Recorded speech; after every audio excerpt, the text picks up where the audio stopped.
sky, 'cause you're a sky full of stars. I'm gonna give you my heart, 'cause you're a sky, 'cause you're a sky full of stars. 'Cause you light up the path. I don't care, go on and tear me apart. I don't care if you do.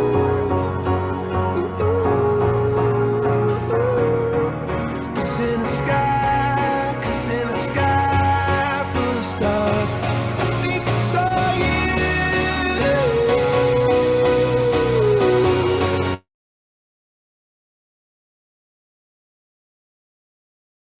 Assalamualaikum warahmatullahi wabarakatuh. Selamat siang semuanya. Ini baru sedikit banget ya yang join, baru 99 Recording in peserta. Oh, udah progress. 100 nih. Mungkin kita tunggu 5 menit lagi ya, Pak Albar. Selamat siang. Ya, selamat siang. Bapak mohon izin ya 5 menit lagi. Mungkin akan kita mulai atau saya buka. Karena ini pesertanya dari 400 baru 100 orang nih yang join. Ya, oke, siap. Oke, mungkin tim admin boleh nih diinfoin lagi ke grup besar atau teman-teman boleh infoin di grup mentoringnya untuk segera join pada siang hari ini. Karena hari ini kita bakal membahas sosialisasi ujian sertifikasi BNSP yang akan teman-teman kerjakan ya. Nanti untuk gelombang pertama itu akan kita mulai di tanggal 6 November. Oke, kita tunggu ya 5 menit lagi akan kami buka. Thank you semuanya.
Oke, karena waktu sudah menunjukkan jam 1:30, mungkin kita buka saja ya pertemuan kita sesi pada siang hari ini. Selamat siang semuanya. Assalamualaikum warahmatullahi wabarakatuh. Terima kasih kepada Pak Albar, selaku perwakilan dari tim LSP yang telah meluangkan waktunya untuk bersama-sama nih bersama kita pada siang hari ini untuk mengisi sosialisasi sertifikasi Associate Data Scientist. Mungkin dari teman-teman dari kemarin banyak nih yang bertanya-tanya ya untuk nanti ujiannya seperti apa, skemanya seperti apa, lalu juga hal-hal apa saja yang mesti teman-teman siapkan. Nah, di sini nanti akan ada Pak Albar, yaitu perwakilan dari LSP Informatika yang nantinya akan menjelaskan penjelasan skema Associate Data Scientist dan juga bagaimana cara mengisi SRCOP. Mungkin langsung aja kali ya kita sapa dulu Pak Albar yang ada di sini. Halo, selamat siang Pak Albar. Halo, selamat siang. Selamat siang Semuanya. Pak Albar. Terima kasih ya Pak Albar sudah meluangkan waktunya.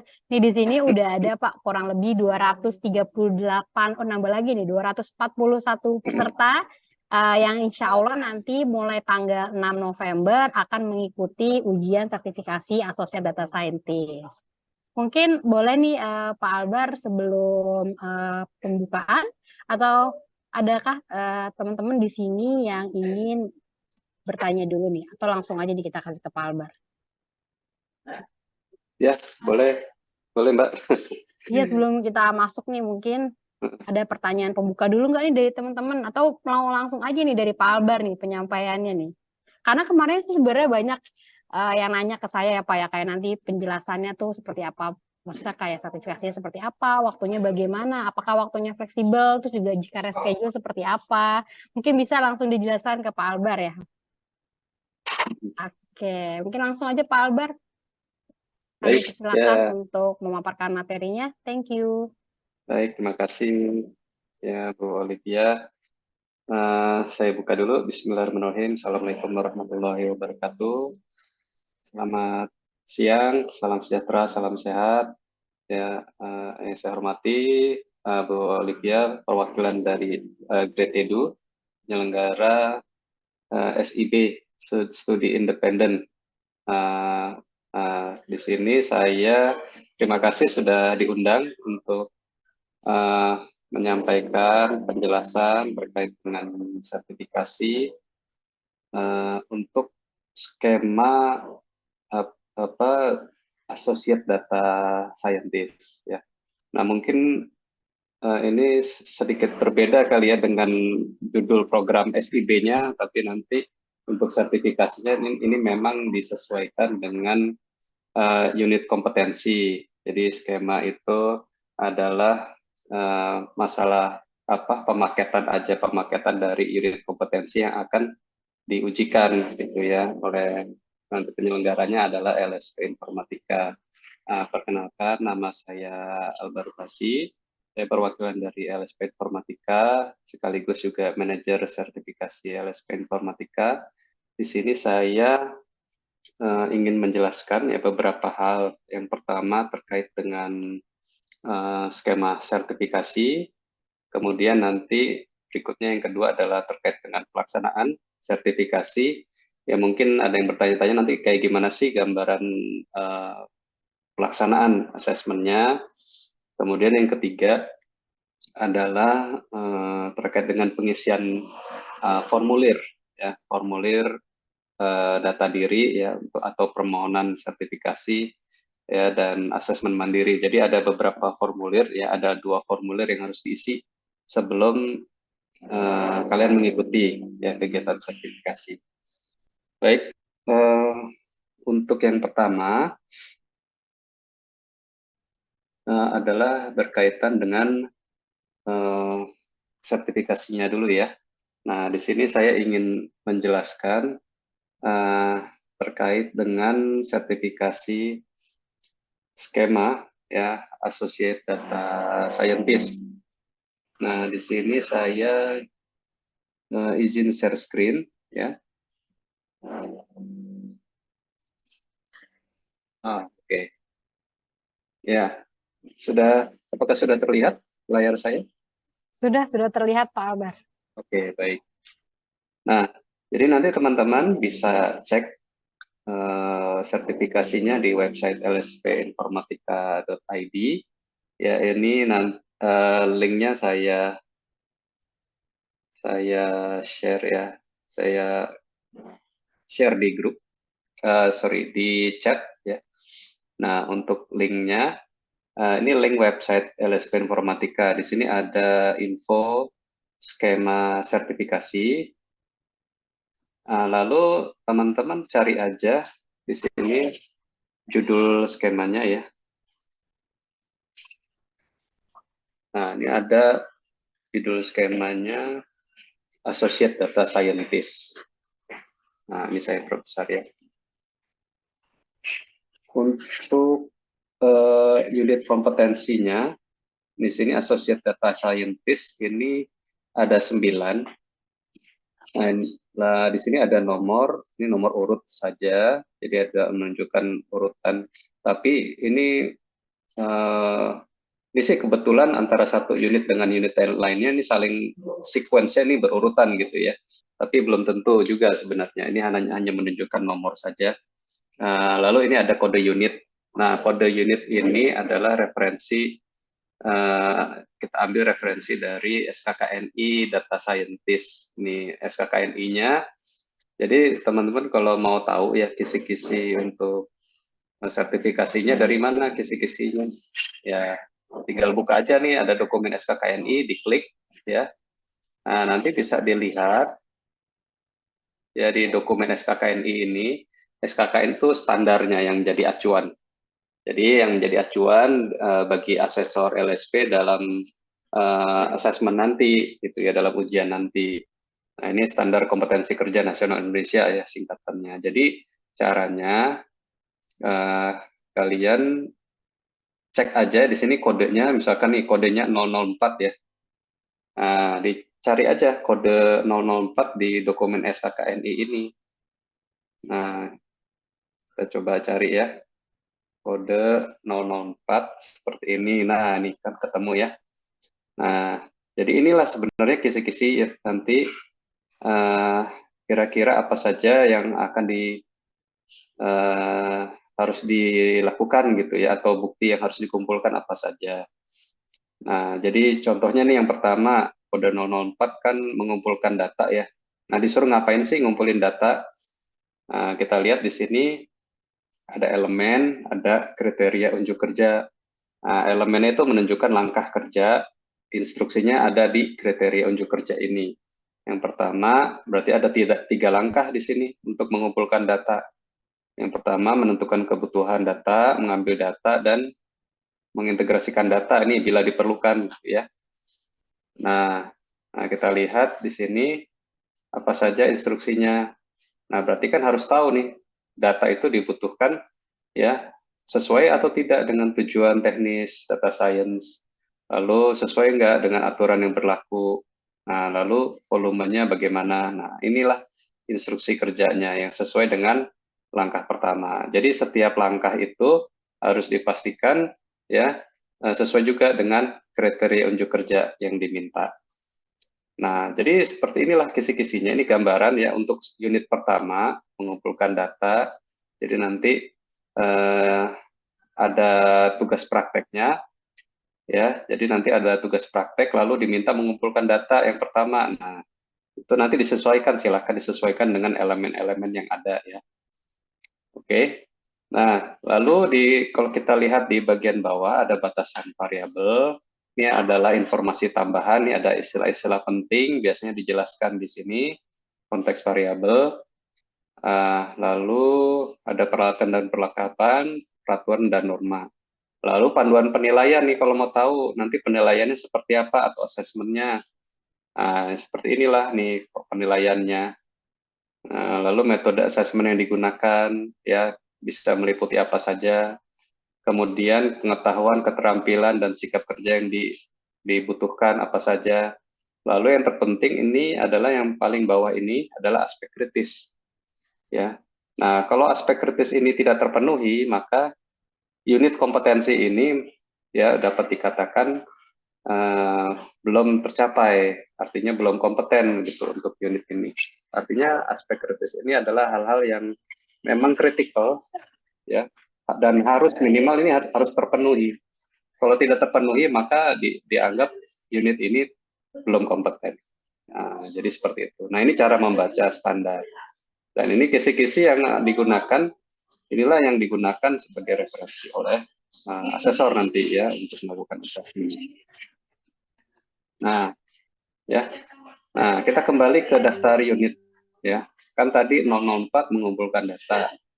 Nah, setelah mengumpul data, nah menelaah data, nanti silakan teman-teman lihat lagi di dokumen standarnya ini, dicocokkan aja nanti dengan kodenya ya. Nah, apa yang diharapkan dalam menelaah data, apa yang dilakukan gitu ya. Nah, itu silakan ditelaah lagi ya di dokumen standar. Nah, di sini saya tidak akan bahas satu persatu karena nanti bisa lama ya gitu. Jadi saya jelaskan secara global saja. Nah, di sini yang kedua ini menelaah data kan berarti itu kalau bahasa di data science itu kan exploratory data analisis gitu ya. Nah, itu nanti yang dilakukan di sini. Nah, harapannya ditelaah datanya, kemudian ada visualisasinya ya seperti itu. Nah, lalu divalidasi datanya. Ya, setelah divalidasi, ditentukan objek datanya, kolom-kolomnya atau fieldnya atau atributnya apa saja, ya. Lalu mulai data cleansing ya, membersihkan data itu data cleansing kan berarti. Nah, pra-promosessan kan biasanya ada data cleansing. Nah, apa saja misalkan yang di cleansing, ya, kemudian dikonstruksi datanya, mana yang label, mana yang jadi atribut targetnya gitu ya. Ini kan nanti kita akan gunakan itu dalam model gitu ya. Nah, kita tentukan pelabelan ya. Ini masalah pelabelan data. Nah, ya semisal ini nanti sudah ada labelnya, ya silakan disesuaikan ya apakah butuh pelabelan atau tidak. Ya, tergantung nanti case study-nya itu supervised atau unsupervised ya, machine learning. Nah, barulah setelah itu kita bangun model. Ya, ini maksudnya model di sini adalah model machine learning. Tentu nanti disesuaikan dengan case study-nya. Ya, tujuan teknis data science-nya itu apa? Apakah masalah regresi, ataukah masalah teknisnya itu adalah klasifikasi.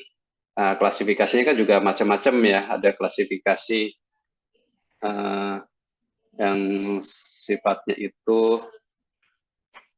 hanya klasifikasi binary classification, ada yang multi gitu ya, dan seterusnya. Kemudian apakah kalau misalkan yang unsupervised, apakah tujuan teknisnya adalah clustering atau apa gitu ya.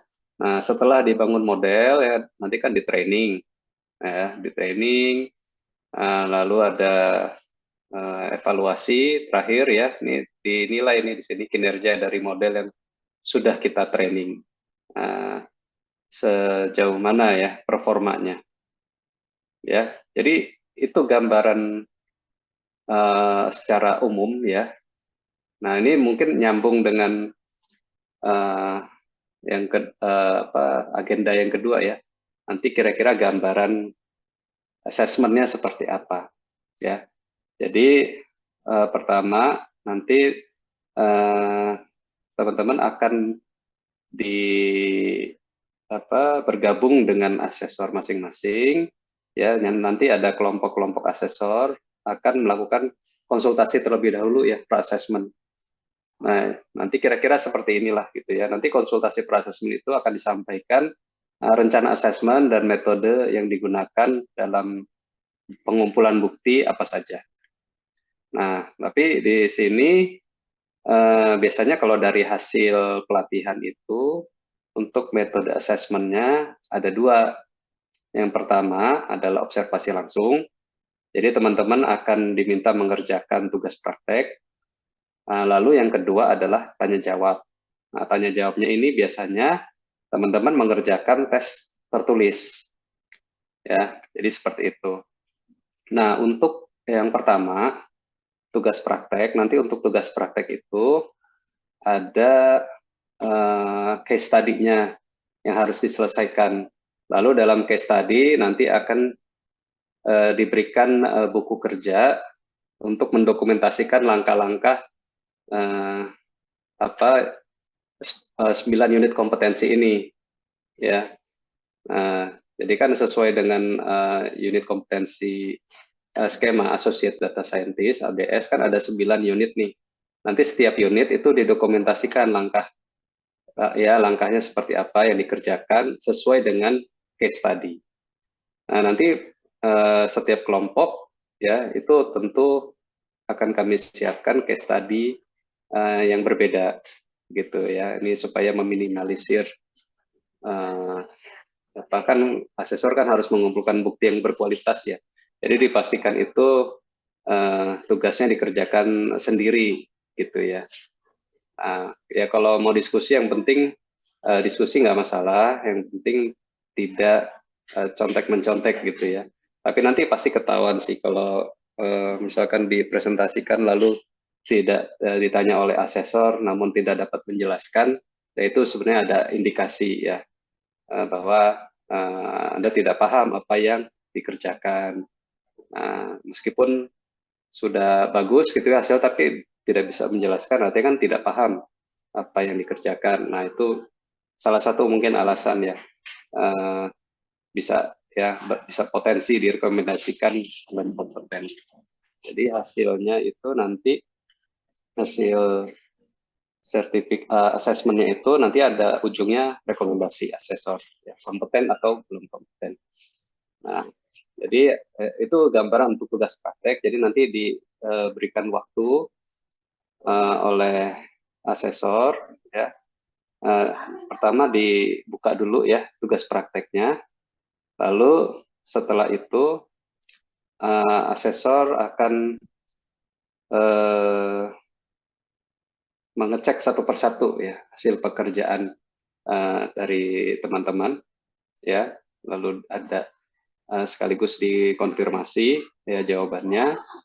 Setelah itu ada tanya jawab. Nah, nanti dibuka juga ada soal tes tertulis. Nah, soal tes tertulis itu melalui aplikasi SRCom. Nah, ini nyambung nanti ke bagian ketiga ya mengenai SRCom ini. Ya. Nah, untuk mengerjakan tugas praktek itu kalau di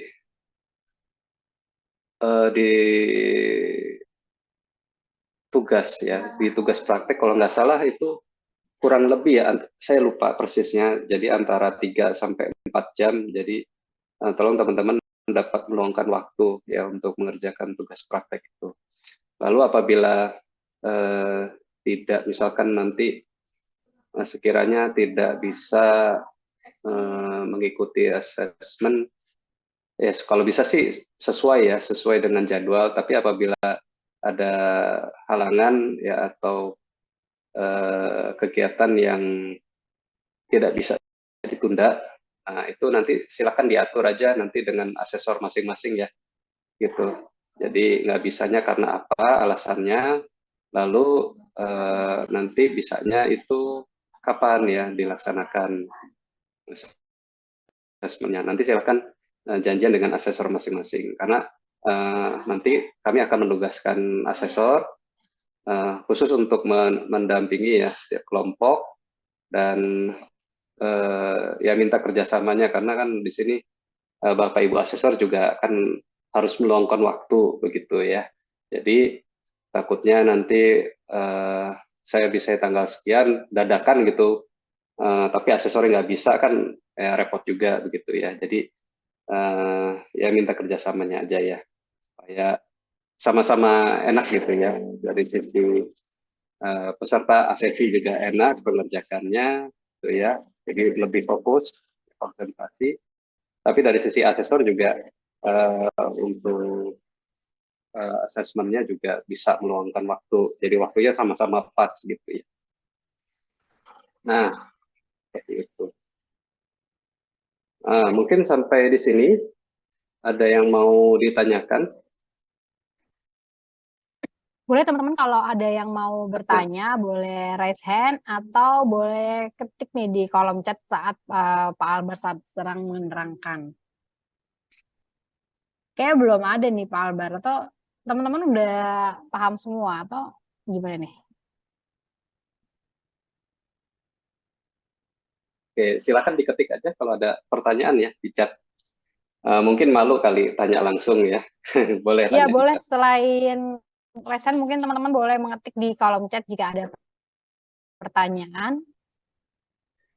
Kalau misalnya masih ada yang bingung atau kurang paham, boleh ditanyakan Oke. atau sudah paham nih?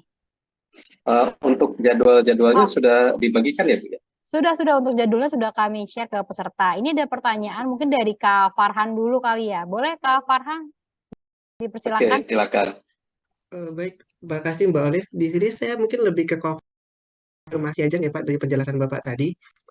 Berarti nanti itu bentuk ujiannya ada dua. Yang pertama itu nanti ada ujian kayak pilihan ganda gitu. Terus itu di persen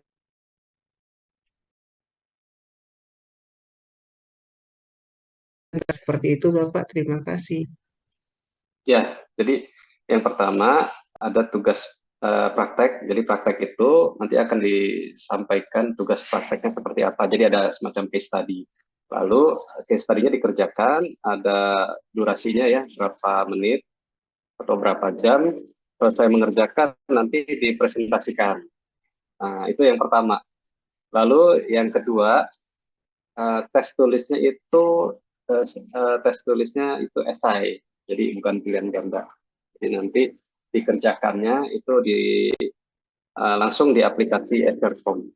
Nah, jadi dua itu aja sebenarnya bentuk asesmennya atau metode asesmennya. Ya, jadi seperti itu ya, Farhan dan teman-teman lainnya. Oke, Baik Pak, makasih bagaimana? Pak. Oke, thank you Pak Albar dan Kak Farhan. Mungkin kita pindah ke kolom chat nih. Udah banyak nih Pak Albar yang nanya di kolom chat. Pertanyaan dari Kak Dina. Permisi Pak, izin memastikan. Jadi ujiannya ada tugas praktek dan tanya jawab yang dilakukan di hari yang sama. Mungkin boleh dijawab nih Pak untuk timeline pengerjaan. Apakah harus selesai di hari yang sama atau boleh nih durasinya bertambah? Ah, ini supaya fair gitu, adil. Jadi semuanya kan mulainya bareng-bareng, selesainya juga bareng-bareng gitu ya. Nah, jadi kan ada durasi waktu pengerjaan. Itu kurang lebih saya lupa ya 3 sampai 4 jam lah gitu. Nanti dimulainya mengerjakan itu bareng-bareng ya. Nanti selesainya juga bareng. Nah, kalaupun ada yang kurang-kurang, terutama dalam mendokumentasikan hasil pekerjaan, saya yakin nanti Bapak Ibu asesor akan memberikan waktu seperti itu. Yang penting dikerjakan sesuai sebisanya aja, sesuai dengan durasi yang ditentukan begitu. Oke, thank you Pak Albar. Mungkin nanti kalau misalnya teman-teman ada sesuatu kesulitan apa-apa, bisa infoin ke asesornya ya Pak ya?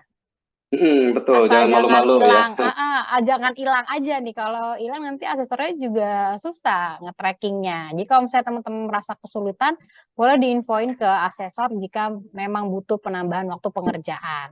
Oke, selanjutnya nih Kak, pertanyaan dari Kak Radif. Permisi Pak, pembagian untuk satu asesor itu berapa peserta Pak? Satu asesor berapa peserta nih Pak Albar? Nah, di sini karena tadi kan kita lihat bareng-bareng ya, unit kompetensinya cukup banyak, ada 9 unit ya. Nah, jadi supaya efektif, kami usahakan itu untuk asesornya 1:5. Jadi satu asesor menangani 5 sesi begitu ya. Oke, thank you. Mungkin sebelum ke yang resen nih Kak Ibrahim, satu pertanyaan dulu ya di kolom chat dari Kak Rini. Izin bertanya Pak, tadi jaringan saya kurang stabil. Untuk waktu pengerjaan ujian praktik dan ujian tertulisnya berapa lama? Oh, tadi sudah kita jawab ya Pak ya? Ya, sudah dijawab. Oke, mungkin boleh nih dari Kak Ibrahim, boleh open mic kami persilakan. Kedengaran nggak Kak suara saya? Kedengeran aman? Ya, benar. Ini kan yang hasil dari ujian kan nanti ada hasilnya berkompeten atau enggak. Kalau misalkan enggak sesuai dengan syarat kompetensi, apakah ada susulan atau enggak, Kak?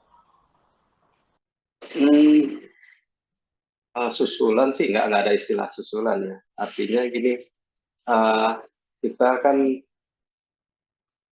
ikut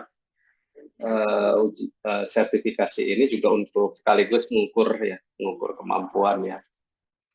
Artinya nanti Bapak Ibu asesor ya sesuai standar kan ada 9 unit. Nah itu nanti akan dicocokkan ya apabila seluruh unit tercapai maka akan direkomendasikan kompeten. Bila ada yang belum tercapai maka nanti asesor akan memberikan tindak lanjut ya kira-kira unit mana saja yang belum kompeten. Nah nanti itu kan jadi feedback juga ya bagi kita. Misalnya belum kompeten ya udah berarti itu tugas kita untuk belajar lagi atau memperdalam lagi unit-unit tersebut. Lalu bila sudah siap, sudah menguasai semuanya, ya kita ikut sertifikasi lagi gitu ya. Nah, jadi tidak ada ibaratnya apa ya?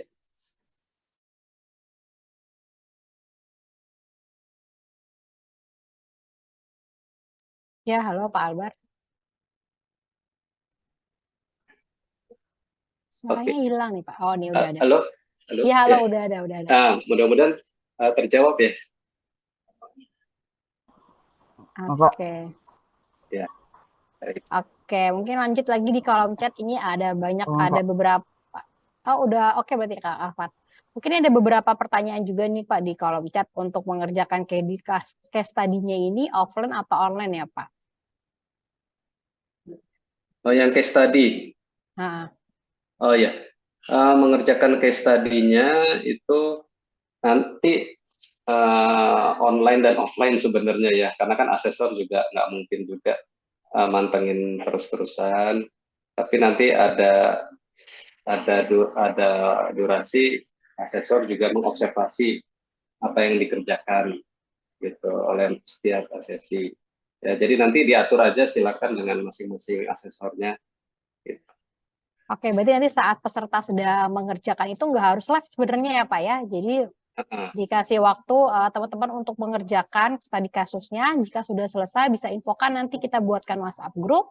Nanti baru kita atur lagi. Biasanya sih nanti asesor yang bakal mengatur untuk jadwal presentasinya ya Pak ya. Ya, dan biasanya ada bergantian kan satu Iya. persatu, tidak sekaligus gitu untuk presentasi. Ya jadi nanti teman-teman nggak langsung live kalau misalnya teman-teman dikasih waktu 4 jam terus 4 jam teman-teman ditungguin ya sama asesor ngerjain via live Zoom, enggak kok. Jadi ada waktu teman-teman untuk mengerjakan secara offline, tapi diharapkan tadi yang seperti yang sebelumnya Pak Albar udah infokan, dikerjakan sesuai dengan kemampuan kalian nanti agar saat presentasi bisa menjawab pertanyaan dari asesor ya Pak ya. Betul. Terus ini ada pertanyaan juga nih dari Kak Irma, izin bertanya Pak terkait presentasinya, apakah perlu dibuat PPT atau bagaimana nih Pak? Nggak perlu PPT. Jadi dijelaskan aja apa yang sudah dikerjakan. Nanti tulisnya pakai apa ya Bu Olivia? Tools buat apa? Tools. Untuk data science-nya? Coba nanti kita diskusikan ya Pak ya. Toolsnya tuh maksudnya pembelajarannya Python atau apa gitu ya Pak? Pakai Python.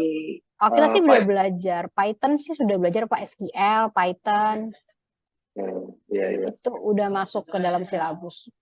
Mungkin nanti bisa disesuaikan ke asesornya ya Pak ya? Untuk tools yang digunakan. Ya, nanti diinfokan saja toolsnya pakai apa. Karena kan bisa pakai Python, pakai notebook ya. Atau bisa juga pakai text editor, pakai VS Code kan juga bisa sebenarnya gitu. Nah, jadi fleksibel aja untuk tools ya, paling nanti diinfokan aja. Nah, untuk di presentasinya itu ya penggunaan toolsnya aja gitu ya. Jadi nggak perlu buat khusus PPT untuk presentasi, itu nggak perlu. Jadi nanti langsung didemokan aja di depan asesornya. Ya, thank you Pak Albar. Ini mungkin udah ada yang raise hand nih dari Kak Fajar. Boleh Kak Fajar? Oke, Assalamualaikum. jelas suaranya? Aman, Kak. Ya. Tanya. Kan tadi perihal waktu ya, sama nanti pendemoan di depan asesor.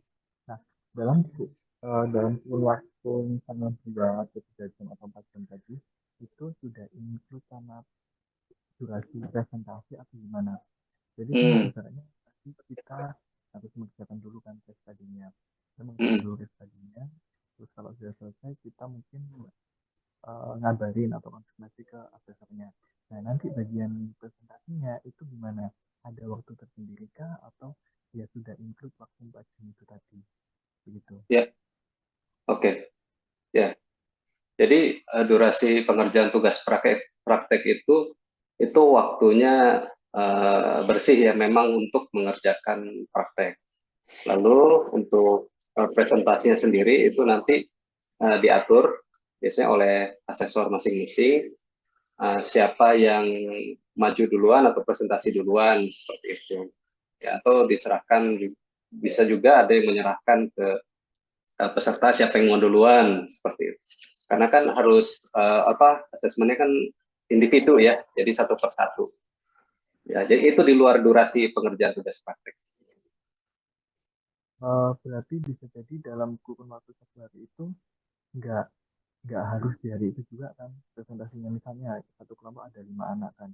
Nah, mungkin saya di bagian terakhir dan kemungkinan di bagian terakhir itu jamnya udah mendekati jam efektifnya Bapak Ibu asesornya, yang mana itu pasti ASN. Mungkin ada durasi waktu kerjanya kan.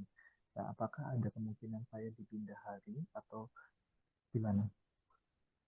Oh, bila sudah kan nanti kan kami akan menugaskan asesor sesuai ada kelompok-kelompoknya begitu ya. Nah, jadi apabila ada penyesuaian dari awal sih sebaiknya diinfokan ke asesornya supaya nanti bisa diagendakan. Ini kalau terpaksa harus ini ya, kalau ada bentrok waktunya ya dengan jadwal lain, misalkan jadwal kuliah, nah itu dikomunikasikan dengan asesor masing-masing aja, gitu ya, supaya nanti ketika pelaksanaan atau ketika asesmennya tidak terganggu gitu. Oke, terima kasih Pak Albert. Jadi kalau misalnya teman-teman di jadwal yang sudah kami daftarkan ternyata ada kegiatan yang tidak bisa ditunda, teman-teman nanti bisa infokan ke asesor. Jadi nanti akan kita buatkan WhatsApp grup ya Pak Albert ya, satu asesor, satu WhatsApp grup. Dan untuk pembagian asesor, tadi juga ada yang nanya nih Pak, untuk pembagian asesornya itu bakal kita infokan tuh di H-min berapa nih Pak? Yang tanggal paling dekat itu kan November tanggal 6 ya? Iya, betul. Ya, insya Allah H-7 lah ya, kita udah buatkan grupnya ya. Oke, jadi nanti H-7 teman-teman bakal kita invite di WhatsApp group. Di sana nanti akan ada adminnya dari LSP Informatika, lalu juga mungkin nanti ada PIC dari Grade Edu dan juga asesornya. Jadi teman-teman kalau misalnya udah tahu di tanggal 6 misalnya tidak bisa berhalangan, bisa langsung konfirmasikan di awal. Mungkin bisa dipindah ke tanggal 7 ya Pak ya, untuk presentasinya. Oke, tadi juga banyak nih Pak yang nanya di kolom chat untuk standar kelulusannya, apakah ada nilai minimal Pak? Minimal ya nggak ada minimal ya, artinya minimal itu kan semua unit harus mampu dibuktikan gitu ya. Ya ini kan namanya standar kan memang sudah minimal ya, jadi harus tercapai semua. Gitu. Insya Allah teman-teman bisa lah, ini kita kemarin di batch 3 96%-nya pada kompeten ya Pak Albar ya. Ya harusnya lebih bagus lagi. Iya. Harusnya nanti di batch ini juga 100%. Jadi pastikan aja nih teman-teman semuanya mengikuti rangkaian dari awal sampai akhir. Biar kita tahun ini 100% kompeten. Terus ada lagi nih Pak pertanyaan, bentar. Aku banyak banget nih di kolom chat, aku bacain dulu ya. Ini Pak, ada lagi izin memvalidasi untuk ujian praktek per kelompok case-nya sama, tetapi presentasinya individu ya Pak. Untuk case tadinya sama nggak nih Pak satu asesor? Kalau satu asesor sama. Oke, jadi satu asesor, satu case tadi ya Pak ya, untuk 5 peserta.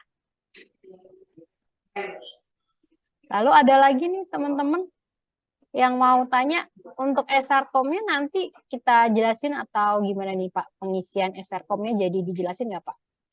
Oke. Untuk pengisian SRCOM, ya. Untuk pengisian SRCOM itu teman-teman bisa tes login dulu ya. Tes login, silakan. Ini saya coba kasih dulu linknya ya.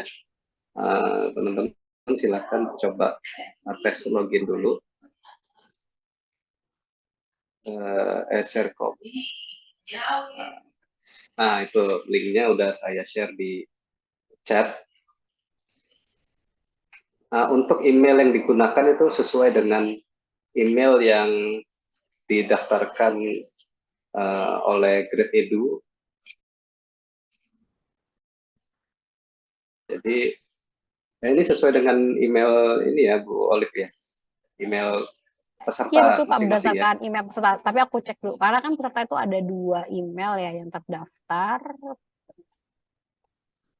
Oh ya benar. Jadi teman-teman nanti coba pakai emailnya itu adalah email yang teman-teman daftarkan di awal ya.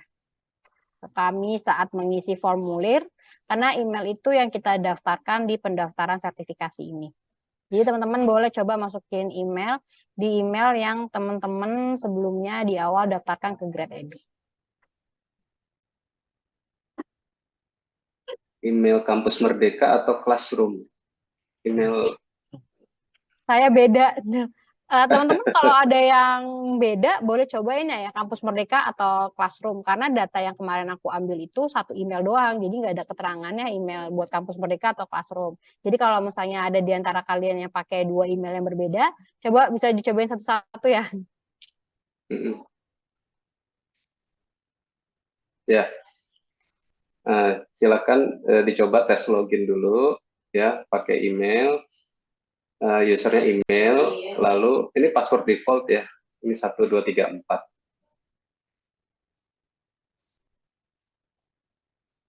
Isi captcha, ya captcha sesuai dengan tulisannya aja.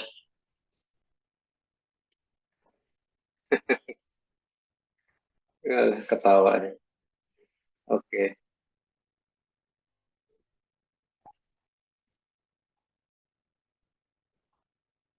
Ya, sudah bisa login. Nanti kalau ada kendala login, ya silakan diinfokan ke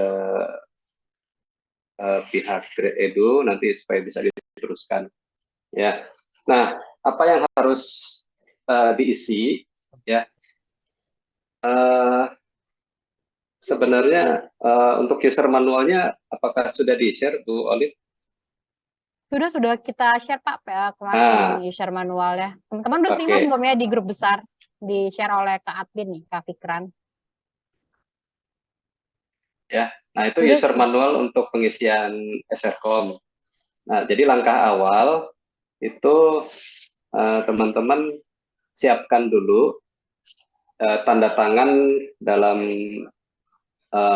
format image ya. Nah, untuk diupload ya, diupload di persetujuan. Jadi pertama yang harus diklik itu tombol persetujuan. Nah, silakan dibaca persetujuan. Kalau sudah setuju, upload. Silakan upload tanda tangan image-nya. Karena nanti tanda tangan itu akan digunakan untuk setiap form yang akan digunakan di dalam Excel form. Gitu ya. Jadi contoh misalkan untuk persetujuan, setelah persetujuan kan ada permohonan sertifikasi ya. Nah, kita mengajukan permohonan kan ada tanda tangan, nanti tinggal ditempel gitu tanda tangan. Ya, ya, maksudnya tanda tangan digital ya. Oke. Maksudnya tanda tangan digital. Jadi yang harus diisi yang pertama adalah persetujuan ya. Siapkan tanda tangan image tanda tangan ya. Kemudian yang kedua form APL 01. Nah, ini siapkan ijazah terakhir, KTP, pas foto. Nah,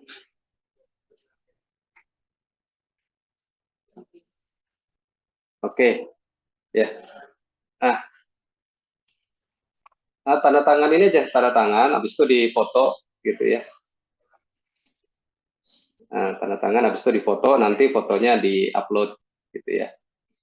Nah, untuk form untuk form APL 01 permohonan sertifikasi itu nanti kalian siapkan dokumen yang pertama ijazah terakhir. Kalau sekarang statusnya mahasiswa, berarti kan ijazah terakhirnya SMA sederajat ya. Kalau misalkan sudah lulus tapi belum dapat ijazah, boleh nggak diganti atau disubstitusi dengan surat keterangan lulus? Boleh, ya silakan. Kalau sudah ada SKL-nya, boleh silakan diupload ya, surat keterangan lulus. Yang jelas ijazah terakhir ya. Kemudian siapkan juga KTP dan paspor. Ya, itu sebagai administrasi ya.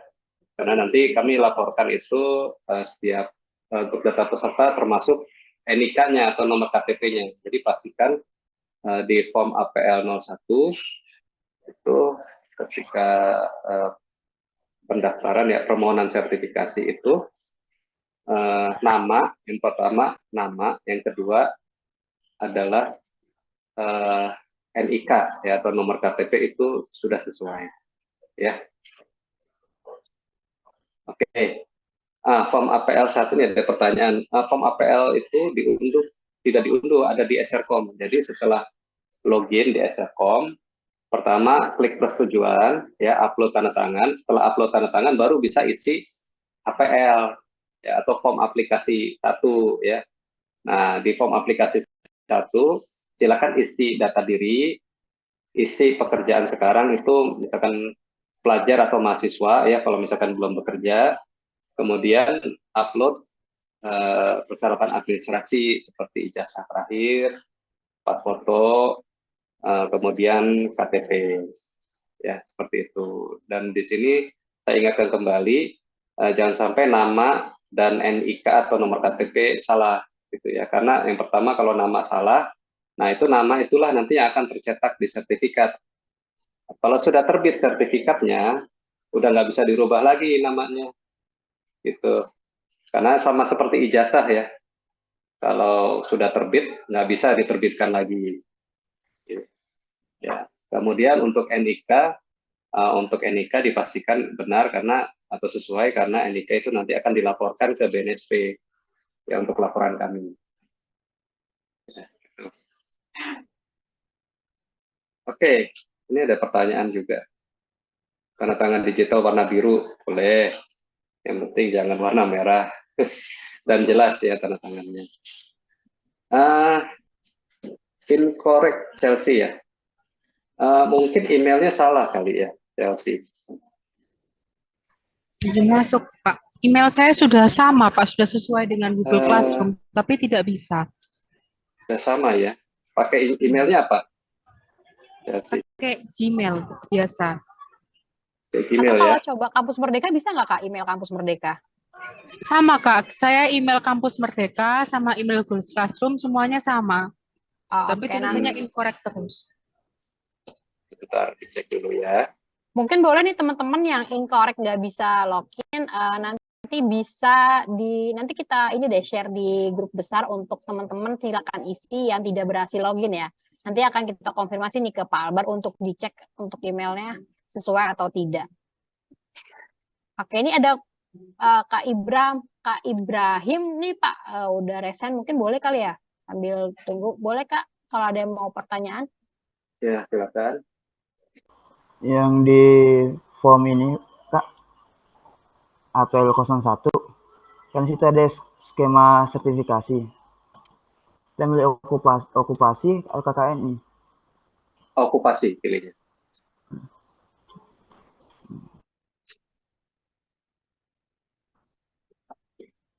Pilihnya okupasi ya.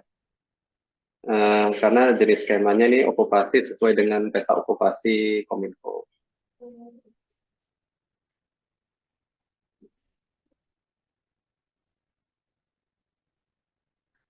Iya. Oke, Erna, ya sudah berhasil login ya. Oke. Yang ini Pak, yang bukti persyaratan dasar berdasarkan kriteria Gimana? peserta. Itu kan ada 4 item. Mm-mm. Ini yang kita upload apa Pak di sini? Oh, Itu salah kan satu aja. sertifikat nilai, salah satu aja ya.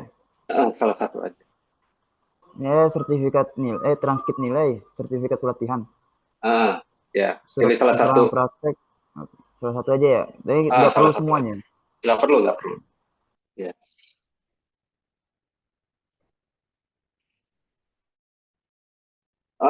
Pengisian, oke.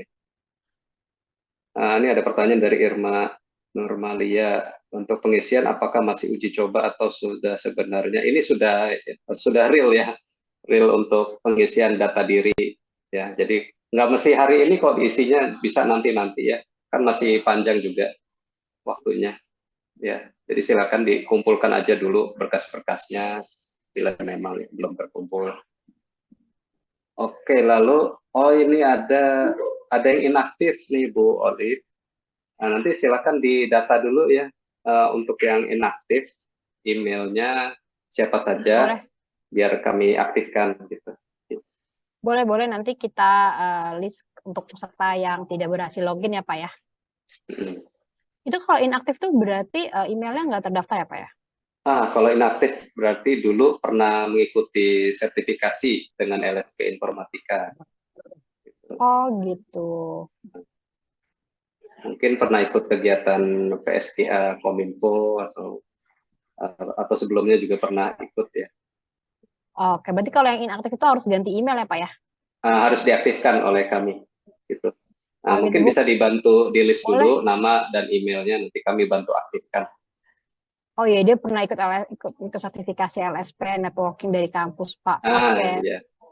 Berarti nanti ada 2 list ya, yang incorrect sama inaktif. Jadi teman-teman nanti bisa lapor ke admin jika akunnya itu inaktif maupun incorrect.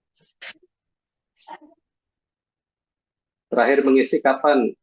Yang jelas sebelum jadwal asesmen itu harus sudah terisi semua gitu ya. Nah, nanti kalau sudah isi APL 1, nanti diarahkan oleh asesor untuk mengisi APL 2, itu asesmen mandiri namanya ya. Kalau itu sih gampang, yang penting diisi dulu APL 1-nya. Oke, ini juga ada beberapa yang nanya Pak, kalau untuk foto background-nya itu nggak ada ketentuan warna ya Pak? Nggak ada sih, yang penting formal aja fotonya.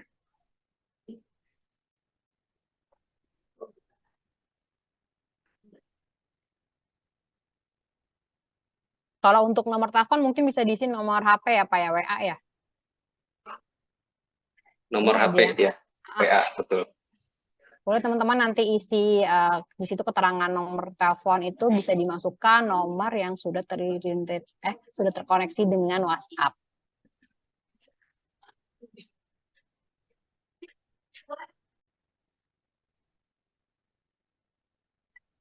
Nanti kita akan list ya bagi teman-teman yang incorrect maupun inaktif. Kalau untuk data pekerjaan gimana nih Pak nilainya nih? Diisi dengan pelajar atau mahasiswa gitu ya. Kan ada pilihannya ya. Berarti tempat kerjanya diisi nama kampus masing-masing saja. Oke, karena waktu juga sebentar lagi 2:30 nih. Mungkin ada penutup dari Pak Albar nih Pak untuk persiapan mahasiswa nanti ujian sertifikasi BNSP Pak. Oke. Kalau pesan dari saya, silakan dipelajari lagi unit-unit kompetensi, baca lagi yang ada di dalam SKKNI, lalu pelajari kembali apa yang sudah diajarkan ketika pelatihan ya, di dalam studi independen ya. Karena untuk mungkin dari Grade Edu juga sudah ada beberapa case study atau ada project yang dikerjakan. Nah, itu coba dibaca-baca lagi, karena apa yang sudah dikerjakan itu ya kurang lebih ya itu menyerupai dengan apa yang diujikan nanti begitu. Nah, paling beda kasus aja ya. Kalau tujuan teknis data science kan ya nggak jauh berbeda ya. Paling kalau nggak regresi, klasifikasi kayak gitu paling ya. Nah, yang penting dibaca lagi begitu nanti udah dibuka ya tugas prakteknya, biar supaya lebih lancar nanti mengerjakannya. Mungkin itu sedikit pesan dari saya. Oke, terima kasih banyak Pak Albert.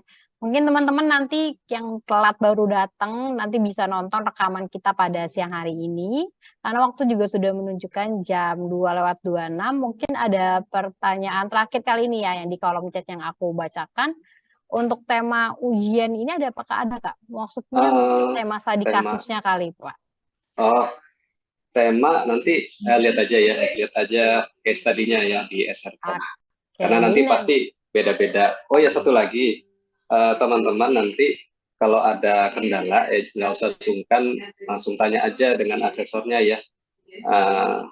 Misalkan ada kendala terkait dengan jadwal atau kendala terkait laptop atau jaringan, langsung dikomunikasikan dengan asesor masing-masing. Takutnya nanti Bapak Ibu asesor nungguin ini mana gitu ya. Aksesi saya nyari-nyari kan nggak enak gitu ya. Nah, mungkin itu saja. Oke, baik. Terima kasih Pak Albert atas waktu dan penjelasannya. Semoga apa yang sudah disampaikan Pak Albert kita bisa mengerti ya, dan juga nanti saat kita uji sertifikasi dapat berjalan dengan lancar. Mungkin sekian dulu nih pertemuan kita bersama Pak Albert. Terima kasih banyak kepada Pak Albert dan teman-teman semua yang sudah meluangkan waktunya. Semoga nanti sertifikasi ini dapat berjalan